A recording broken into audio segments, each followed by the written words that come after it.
రైతు భరోసాపై సెక్రటేరియట్లో cabinet sub committee భేటీ ముగిసింది. డిప్యూటీ సీఎం భట్టి విక్రమార్క అధ్యక్షతన జరిగిన ఈ భేటీలో రైతు భరోసా విధి విధానాలపై ప్రధానంగా చర్చించారు.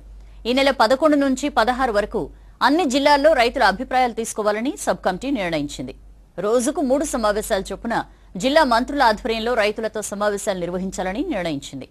ఎన్ని ఎకరాలున్నా 5 ఎకరాలకే రైతు బంధు కటాఫ్ పెట్టాలని గత కేబినెట్లో చర్చకొచ్చినట్లు తెలుస్తోంది.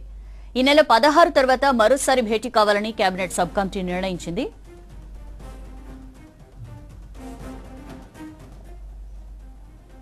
కౌలు రైతులకు పెట్టుబడి సాయం వంటి కీలక అంశాలపై సబ్ కమిటీ చర్చించింది.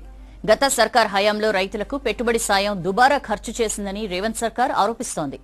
అసలైన రైతులకు పెట్టుబడి సాయం బదులు 100 ఎకరాలు పుట్టలకు గుట్టలకు రైతు బంధు ఇచ్చారని ఆరోపిస్తోంది. ఇప్పటి వరకు 50,000 మంది రైతుల నుంచి అభిప్రాయ సేకరణ జరిపారు అధికారులు. పలు రైతు సంఘాల నుంచి ప్రభుత్వానికి కొన్ని వినతులందాయి. కేవలం 10 ఎకరాల వారికే కాకుండా తక్కువ పొలంలో కౌలు చేసుకుంటున్న కుటుంబాల్ని కూడా ఆదుకోవాలని కోరారు రైతు సంఘాల నాయకులు.